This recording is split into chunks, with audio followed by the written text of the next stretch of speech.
ஒரு கழுத துணியெல்லாம் சுமந்து சுமந்து இங்கிருந்து அக்கறைக்கு போய் துணியெல்லாம் துவைச்சிட்டு மறுபடியும் ஊருக்கு வருமா.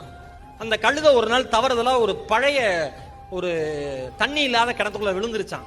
கத்துன்னு கத்திருக்கு. அந்த ஓனர் பார்த்திருக்காரு, இந்த கழுதையை தூக்க முடியாது, வேஸ்ட், சாவடிச்சிடலாம் அப்படின்ட்டு மண்ணை எடுத்து மூடி நம்ம மரியாதையாவது பண்ணுவோம். 10 வருஷம் அந்த கழுது நமக்காக உழைச்சிருக்கு அப்படின்ட்டு அந்த மனுஷன் என்ன பண்ணிருக்கான், அவன் குடும்பத்தோட சேர்ந்து மண்ணை எடுத்து அள்ளி மேல போட்டிருக்கான். அந்த கழுத புத்திசாலி பாருங்க, மேல விழுந்த மண்ணை உதறி உதறி உதறி உதறி உதறி கிணறு மூட மூட மூட மூட அது மேல வந்துருச்சான்.